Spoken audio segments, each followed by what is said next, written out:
ప్రస్తుతం మనం Vizag Kalimata temple RK beach దగ్గర ఉన్నాం. సో వైజాగ్ వాకర్స్కి మన ప్రస్తుతం విశాఖపట్నం అభివృద్ధి మీద ఇప్పుడు ఏదైతే గవర్నమెంట్ ఎన్డీఏ కూటమి వచ్చిందో ఏ విధమైన స్టెప్స్ అడుగులు తీసుకుంటే మన వైజాగ్ అభివృద్ధికి తోడ్పడుతుందో వాళ్ళ యొక్క ఒపీనియన్స్ని అడిగి తెలుసుకుందాం. ప్రస్తుతం మనం వైజాగ్ ఆర్కే బీచ్ ప్రాంగణంలో ఉన్నాం. సో ఇక్కడికి మన వైజాగ్ ప్రాంతవాసులు కొన్ని అసోసియేషన్ వాళ్ళు ఇక్కడ వాకింగ్ నిమిత్తం రెగ్యులర్గా వస్తుంటారు. సో ప్రస్తుతానికి మనకి వైజాగ్ నిమిత్తం ఇప్పుడు ఏదైతే కొత్త గవర్నమెంట్ ఎస్టాబ్లిష్ అయిందో సో వైజాగ్కి ఏదైతే డెవలప్మెంట్ పర్పస్ అవ్వచ్చు లేదా ఇన్ఫ్రాస్ట్రక్చర్ అవ్వచ్చు వాళ్ళ పర్సనల్ ఒపీనియన్ అడిగి తెలుసుకుందాం. వైజాగ్ పర్పస్ చూసుకుంటే కనుక మీ పర్సనల్ ఒపీనియన్ అంటే ఎన్డీఏ కూటమి నుంచి ఏదైతే మనకి చేస్తే మనకి బాగుంటుంది మీ ఒపీనియన్ చెప్పండి. First Vizag IT sector develop అవుతూ అభివృద్ధి చెంది దాన్ని ఇంకా పీక్ స్టేజ్ తీసుకెళ్ళాలి సార్. చాలా ఐటీ కంపెనీలు పాత గవర్నమెంట్లో వెకేట్ చేసి వెళ్ళిపోయాయి. మళ్ళీ వాటిని ప్లగ్ అండ్ ప్లే మెథడ్ ఒకటి ఉంది కదండి, చంద్రబాబు నాయుడు గారు పెట్టింది. ఆ మెథడ్ మీద మళ్ళీ వాళ్ళని రప్పించాలి సార్. తర్వాత స్టీల్ ప్లాంట్ ఒకటి గడ్డు పరిస్థితిలో ఉందండి, ప్రైవేటైజేషన్ ఆగాలి సార్. మెయిన్ ఇక్కడ వైజాగ్ ఇది ఫస్ట్ నుంచి ఆర్థిక రాజధాని అని అనుకుంటున్నారు సార్ అన్ని పార్టీలు కూడాను. కానీ ఇంకా ఇక్కడ మొన్న 5 సంవత్సరాలు బాగా వెనకబడి ఉన్నాం మనము. ఈ కొత్త గవర్నమెంట్ వచ్చింది కాబట్టి ఇక మీదట ఇప్పటి నుంచి అయినా కూడా ఐటీ కంపెనీస్ తేవడం కానీ లేకపోతే స్టీల్ ప్లాంట్ ప్రైవేటైజేషన్ ఆపడం కానీ లేకపోతే బీచ్ ఇంకా అభివృద్ధి చేయడం కానీ చంద్రబాబు గవర్నమెంట్ ఉండేటప్పుడు ఆ టీడీపీ గవర్నమెంట్ ఉండేటప్పుడే ఇప్పుడు ఈ కొరిసరా కానీ ఇవన్నీ వచ్చాయి. ఇంకా ఇలాంటివి తీసుకొచ్చి పర్యాటకాన్ని కూడా ఎక్కువగా అభివృద్ధి చేస్తే ఇంకా ఎక్కువ కూడా ఇక్కడ అమౌంట్ కూడా బాగా ఇవాళ బాగుంటుందనేసి మేము అనుకుంటున్నాం సార్. అది మా అభిప్రాయం. ఇక్కడ మరికొంతమంది విశ్లేషకులు ఉన్నారు. సో వైజాగ్ డెవలప్మెంట్ మీద వాళ్ళ ఒపీనియన్స్ అడిగి తెలుసుకుందాం. సార్ చెప్పండి. గవర్నమెంట్ మంచికో చెడుకో పాత గవర్నమెంట్ పారిపోయి కొత్త గవర్నమెంట్ వచ్చింది కనుక ఇది జనాలందరికీ హ్యాపీ న్యూస్. కాకపోతే దీని మీదైనా కొంచెం మన చంద్రబాబు నాయుడు గారు కొంచెం వైజాగ్ మీద దృష్టి పెట్టి కొంచెం మన మంచి ప్రాజెక్టులు అవి వైజాగ్ తీసుకొచ్చి కొంచెం డెవలప్మెంట్ చేస్తారని కోరుకుంటున్నాం. అలాగే ఈ పథకాలు అయ్యి కొంచెం ఈ బస్ ఫ్రీ ఇవన్నీ కొంచెం ఆపి మిగతా వీటి మీద ప్రాజెక్టుల మీద వాటి మీద దృష్టి పెడితే బాగుంటుందేమో అని కొంచెం ఆలోచన. కనుక ఈ పథకాలు అయ్యి కొన్నాళ్ళు చేదురు కానీ 1 సంవత్సరం 2 సంవత్సరాలు ఆపి దాని మీద కంటే డెవలప్మెంట్ మీద దృష్టి పెడితే మంచిదని నా ఆలోచన. మనకి చంద్రబాబు నాయుడు గారు గతంలోని విశాఖపట్నాన్ని ఆర్థిక రాజధానిగా చేస్తారన్నారు. అట్లాగే విశాఖపట్నాన్ని ఐటీ హబ్గా చేసి యువతకి అందరికీ కూడా ఉద్యోగ అవకాశాలు కల్పిస్తారన్నారు. అయితే అది ఆయన మారిపోవడం వల్ల కానీ లేకపోతే వేరే కానీ అది ఈరోజు కూడా ఒక అందని ద్రాక్ష పండుగ ఉంది. ఎప్పటికైనా సరే విశాఖని ఐటీ హబ్లా చేసి వేల మందికి ఉపాధి కల్పిస్తారని మేము కోరుతున్నాం. మా అందరూ ఇక్కడ వైజాగ్ పీస్ఫుల్ సిటీ, ఎక్కడా లేని న్యాచురల్ అన్నీ కూడా వనరులన్నీ ఇక్కడ ఉన్నాయి. దాన్ని సద్వినియోగం చేసుకొని ఇక్కడ యువతకి వీళ్ళందరికీ కూడా ఉపాధి కల్పించి వాళ్ళు ఏంటంటే ఎవరికైనా పెట్టేలాగా ఉండాలి కానీ ఎవరైనా ఇస్తే తీసుకునేలాగా ఆ పథకాలు ఈ పథకాలని కాకుండా వీళ్ళే 10 మందికి ఉపాధి కల్పించేలాగా విశాఖ ప్రజల్ని ఈ ఏరియాని డెవలప్ చేయాలని విశాఖ పౌరుడిగా నేను కోరుకుంటున్నాను. సార్ చెప్పండి, విశాఖని ఏ విధంగా అభివృద్ధి చేస్తే బాగుంటుందో మీ యొక్క ఒపీనియన్. విశాఖపట్నం మామూలుగా బాగా అభివృద్ధి చెందిందేనండి. కాకపోతే ఏంటంటే ఇక్కడ మనకి రాజధాని అనేది కాదండి, ముఖ్యం కావాల్సింది ఏంటంటే రైల్వే జోన్. ఈ రైల్వే జోన్ తీసుకొస్తే మనకు అన్ని విధాలుగా విశాఖపట్నం ఇంకా అభివృద్ధి చెందింది. ఆల్రెడీ అభివృద్ధి చెందే ఉన్నదండి విశాఖపట్నం. కానీ ఇంకా అభివృద్ధి చెందాలంటే ఈ విశాఖపట్నానికి రైల్వే జోన్ వస్తే ఇంకా బాగుంటుందని నా ఉద్దేశం అండి. సాఫ్ట్వేర్ కంపెనీలు రావాలండి. సాఫ్ట్వేర్ కంపెనీలో మన మొదటివాడు వస్తేనే డెవలప్మెంట్ ఫాస్ట్గా అవుతుందండి. ఈ 5 ఏళ్ళలో విధ్వంసం అయిపోయింది. ఒక్క కంపెనీ లేదు, ఏమీ లేదు. ఈసారి ఎలాగైనా సరే 5 కంపెనీలు వస్తేనే మన డెవలప్మెంట్ నెంబర్ 1లో ఉంటుంది. కంపల్సరీగా రావాలి సాఫ్ట్వేర్ ఇండస్ట్రీస్ వస్తే కానీ డెవలప్మెంట్ అవ్వదండి అంత బేగా తొందరగా. అదండి భోగాపురం ఎయిర్పోర్ట్ ఒకటి అండి, అది కూడా డెవలప్ అవ్వాలండి. భోగాపురం ఎయిర్పోర్ట్ అలాగే రియల్ ఎస్టేట్ కూడానండి. రియల్ ఎస్టేట్ కూడా అండి లాస్ట్ 5 ఏళ్ళు కూడా రియల్ ఎస్టేట్ అనేది మొత్తం పడుకుని పోయిందండి. ఇప్పుడు మళ్ళీ పుంజుకోవాలి రియల్ ఎస్టేట్. వైజాగ్ యువత తాలూకు నిర్ణయాలు కూడా తీసుకుందాం. సో సార్ చెప్పండి, మీ పేరేంటి? యశోద్ కృష్ణ. యశోద్ కృష్ణ గారు, మనకి రీసెంట్గా కొత్త గవర్నమెంట్ ఎస్టాబ్లిష్ అయింది, ఎన్డీఏ ప్రభుత్వం. ఇప్పుడు వైజాగ్ ఆంధ్రప్రదేశ్లో చాలా కీలకమైన జిల్లా, అందరూ కూడా కీలకమైన అంశంగా చెప్పుకొస్తారు విశాఖపట్నం అనేసరికి. అందరు చూపు దీని మీదే, అందులో ఆర్థిక రాజధాని కూడా ఇప్పుడు అందరూ కూడా ఇటువైపు చూస్తున్నారు. దీని మీద ఇప్పుడు ఏ విధమైన డెవలప్మెంట్స్ జరిగితే మనకి యువతకు కానీ లేదా రాబోయే తరాలకు కానీ మనకి ఉపయోగం ఉంటుందో మీ యొక్క ఒపీనియన్ చెప్పండి. ఆల్రెడీ ఆర్థిక రాజధాని అనౌన్స్ చేశారు కాబట్టి ఇప్పుడు మనం చూసుకుంటే ఆల్రెడీ ఇక్కడ వరల్డ్లోనే నెంబర్ 1 ఆర్బీఐ ఆఫీస్ మన వైజాగ్లోనే వస్తుంది. కాకపోతే నా ఉద్దేశం ఏంటంటే ఇప్పుడు అన్ని క్యాపిటల్ సిటీస్ లాగా హైదరాబాద్, బెంగళూరులో వైజాగ్ మరీ రష్ అయిపోకుండా డెవలప్మెంట్ అంతా అవతల సైడ్ అంటే బీచ్ జనరల్ ఏరియాస్ వదిలేసి, అంటే ఫ్యూచర్లో ఇది ఒక సికింద్రాబాద్, పిఎం పాలెం అటు సైడ్ ఐటీ సైడ్ వచ్చిన సైడ్ అంతా హైదరాబాద్ అటు డెవలప్ చేసుకుంటే మనకి ఇంకా వైజాగ్ చాలా ఎన్లార్జ్ అవుతుంది. బేసిక్గా వైజాగ్ చాలా చిన్న సిటీగా గుర్తుంది ఇప్పుడు.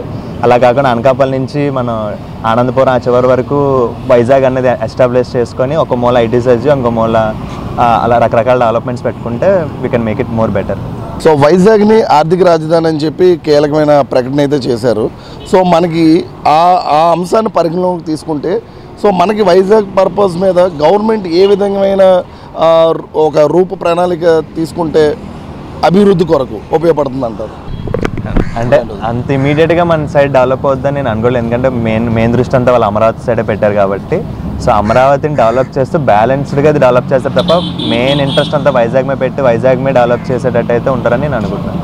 సో ఇన్ కేస్ అలా ఉన్నా కానీ ఫస్ట్ అలా దృష్టి అంతా అమరావతి మీద ఉంది కాబట్టి అక్కడ ల్యాండ్స్ కానీ అక్కడ ఇన్ఫ్రాస్ట్రక్చర్ కానీ ఫస్ట్ అక్కడ ఎన్లాస్ చేసుకొని దానికి అంటే సెకండ్ కీ కింద ఇక్కడ పెట్టుకోవచ్చు. కానీ అంటే మెయిన్ బ్రాంచెస్ అన్నీ అక్కడ పెట్టినా కానీ దాని సబ్ బ్రాంచెస్ అన్నీ ఇక్కడ పెట్టి అలా డెవలప్ చేస్తారని మేము అనుకుంటున్నాం. సో కొత్త ప్రభుత్వం కొత్త నిర్ణయాలు వైజాగ్ అభివృద్ధి మీద సో తమ అభిప్రాయాలు చెప్పడానికి మన ముందు ఇక్కడ కొంతమంది ప్రజలు ఉన్నారు, అడిగి తెలుసుకుందాం. So congratulations to the new team of this Chandrababu Naidu garu. And as Vizag development గురించి చూస్తే ఇప్పుడు ఓకే ఓవరాల్ ఇప్పుడు క్యాపిటల్గా లేదు. So that is I think it is a good decision. At least we'll have a Amaravati capital single క్యాపిటల్గా, అది ఇప్పుడు వరకు లేవు. సో రైట్ నో అట్లీస్ట్ అది ఉంటే బాగుంటుంది, అమరావతి క్యాపిటల్గా డెవలప్ అవుతుంది. సో వైజాగ్కి డెవలప్మెంట్ చేయాలంటే first of all previously IT sector గురించి చెప్పారు. బెంగళూరు తర్వాత వైజాగే మెయిన్ సౌత్ ఇండియాలో చూస్తే. సో వైజాగ్లో స్కోప్ బోర్డ్ ఉంది ఐటీ గురించి and all that. And Vizag beach I think is the most cleanest beach. దీనికి కూడా చాలా ఉంది డెవలప్ చేయడానికి. ఇప్పుడు ఈ బీచ్ రోడ్లో ఈ కోకోనట్ ట్రీస్ ఇలాగా పెట్టారు. సో ఇలాగ ఇంకా కూడా కొంచెం డెవలప్ చేస్తే. Second thing like morning time నేను చూసానండి, వాకింగ్స్లో అందరూ వెళ్తున్నారు, ఫ్రీ వెహికల్ జోన్ చేస్తున్నారు. It's a very good concept. But దీనిలో ఇంకొకటి యాడ్ చేస్తే I have seen lot of peoples morning they get they pets.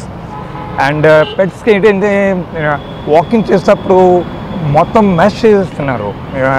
ఎక్కడైనా చూస్తే చూడండి, వాకింగ్ చేసేటప్పుడు షీట్ చేసుకొని అది ఆ కాన్సెప్ట్ కూడా కొంచెం క్లీనింగ్.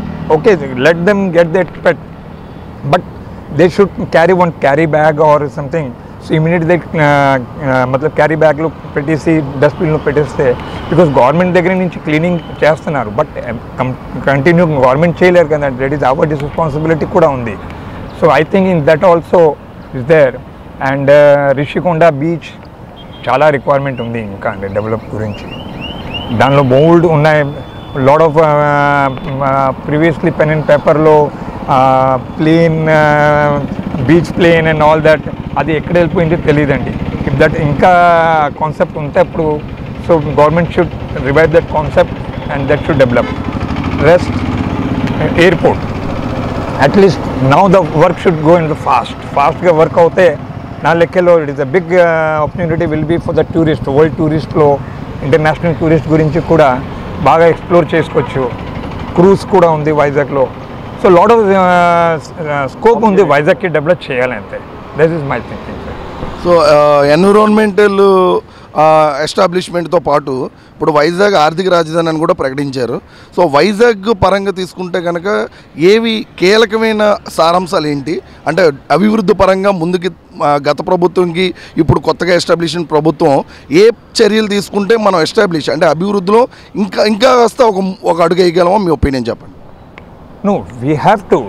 ఇండస్ట్రీస్ కూడా చూడండి, ఇప్పుడు ఇండస్ట్రీస్లో కూడా పొల్యూషన్స్కి దీనికి పోర్ట్లో చూడండి ఇప్పుడు కూడా dust cold dust extreme cold dust మొత్తం వైజాగ్ సిటీస్ దగ్గర పోర్ట్ ఉండేది, they have given it to private. So ప్రైవేట్కి ఇచ్చారు, బాగానే ఉంది, డెవలప్ అవుతున్నాయి. బట్ పొల్యూషన్ గురించి కూడా చెక్ చేస్తే, plantation of trees and all that కూడా చూస్తే అది చేయాలండి. Lot of thing. Another thing sir, ఇప్పుడు చూడండి హాస్పిటల్స్ ఉన్నాయండి, హోటల్స్ ఉన్నాయండి, దానికి ఫైర్కి కూడా ఏమైనా ఇన్సిడెంట్ జరిగిన తర్వాత వాళ్ళు వచ్చేసి చూస్తున్నారు, దీనికి లైసెన్స్ లేదు, దీనికి ఇది లేదు, ముందు ఎందుకు చూడటం లేదండి. They should come forward immediately. They local authority ఎవరైనా ఉన్నారండి, they should come forward and they should check each and every establishment. Big hotels ఉన్నాయి, బిగ్ కార్పొరేట్ హాస్పిటల్స్ ఉన్నాయండి, దే షుడ్ ఆడిట్ ఉందా లేదా, ఫైర్ది ప్రాపర్గా ఉందా లేదా. ఏమైనా ఇన్సిడెంట్ అయిపోయిన తర్వాత దానిలో అయితే బోర్డు మందికి they are facing lot of trouble. Recently కువైత్లో చూడండి, ఢిల్లీలో కంటిన్యూ, ఇప్పుడు చూడండి న్యూస్ చూస్తే continue some fire incident is going on. Sir ముందే అదే చూస్తే I think that also should government should come forward and immediate they should check and they should do take some measurement. ఏమైనా requirement ఉంటే ఇమీడియట్గా rectify చేస్తే better ఉంటుంది నాకు. Thank you. Vizag development మీద మనం ఒక గ్రాడ్యుయేట్స్ వద్దకు వచ్చాం. సో వాళ్ళ యొక్క ఒపీనియన్ అడిగి తెలుసుకుందాం. చెప్పండి. సో మేము బీటెక్ గ్రాడ్యుయేట్స్. సో మాకు ప్రజెంట్ ఉద్యోగ అవకాశాలు అనేవి చాలా తక్కువగా ఉన్నాయి. మేము ఉద్యోగాలకి వెళ్ళాలంటే హైదరాబాద్ కానీ, బెంగళూరు కానీ, చెన్నై కానీ వెళ్ళాల్సి వస్తుంది. సో అలా కాకుండా మన వైజాగ్లోనే మన ఐటీ హబ్ని డెవలప్ చేసి మంచి కంపెనీలు ఇక్కడికి తీసుకొస్తే బీటెక్ వైజాగ్లో చదువుకున్న వాళ్ళంతా ఇక్కడే ఉద్యోగాలు పొందుతారు. సో వైజాగ్ డెవలప్మెంట్కి ఇదొకటి హెల్ప్ఫుల్గా అవుతుంది. అలాగే మన బీచ్ రోడ్ని శాండ్ గట్ట క్లీనింగ్ గట్ట చేస్తే ఇంకా డెవలప్ అవుతుందని కోరుకున్నాం.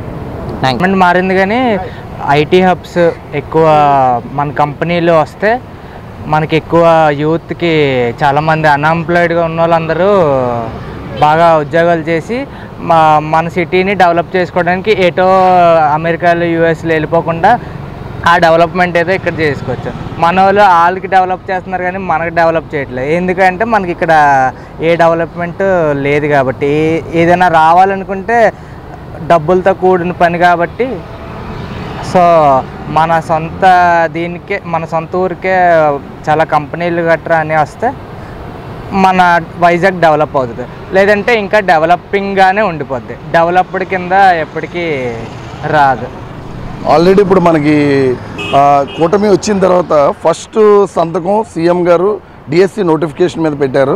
సో చాలామంది అంటే ఆ నోటిఫికేషన్ కూడా వెయిట్ చేస్తున్నారు ఎన్నో రోజుల నుంచి. అలాగే ఇప్పుడు మీరు ఎవరైతే సాఫ్ట్వేర్ వైపు ఉన్నారో, సో మీ తాలూకా ఒపీనియన్ అంటే గవర్నమెంట్ ఏం చేస్తే ఈ నిరుద్యోగ కొరత అనేది తగ్గి ఉపాధి అవకాశాలు ఏ విధంగా పొందాలి అనేది మీ ఒపీనియన్ చెప్పండి. ఎలా అంటే మనకి 2019 ముందు చూసుకుంటే గవర్నమెంట్ టీడీపీ గవర్నమెంట్ మనకి హామీలు ఇచ్చింది. అమెజాన్ కంపెనీ తెస్తానని చెప్పేసి హెచ్ఎస్బిసి దాని ప్లేస్లో అమెజాన్ తెప్పిస్తానని చెప్పేసి మాట ఇచ్చింది. ఆ తర్వాత చాలా కంపెనీలు 2024 కల్లా చాలా కంపెనీలు వస్తాయని చెప్పేసి అది కూడా మాట ఇచ్చింది. కానీ గవర్నమెంట్ మారడం వల్ల ఈ 3 క్యాపిటల్స్ అని చెప్పడం మాటలోనే ఉండిపోయింది తప్ప అలా ఉండిపోయింది తప్ప ఎవరికి ఏదీ లేదు. ఈ వాలంటీర్లు ఉద్యోగాలు ఇస్తారు, అదేం సరిపోతే 5,000 3,000. 5,000 అన్నది రోజుకి ఒక 2-3 రోజులే వస్తాయి. అదే ఇంకా పై దేశాల నుంచి కంపెనీలు అమెజాన్ లేదంటే గూగుల్ లేదంటే అలాంటివి ఇప్పుడు హైదరాబాద్లో పెట్టారు. అదేదో మన వైజాగ్లో పెడితే మనకి ఇంకా అక్కడికెక్కడికో హైదరాబాద్, బెంగళూరు, చెన్నై బోల్డ్ మంది వెళ్ళిపోతున్నారు. ప్రతి ఇయర్ బోల్డ్ గ్రాడ్యుయేట్స్ మనకి వస్తున్నారు. వాళ్ళందరూ ఒక సంవత్సరం ఖాళీగా ఉంటున్నారు, తర్వాత నుంచి హైదరాబాద్ అలాగే వెళ్ళిపోతున్నారు. వేరే దేశాలకు వెళ్ళిపోవడానికి చూస్తున్నారు తప్ప సొంత ఊర్లో ఉండడానికని చూడట్లేదు.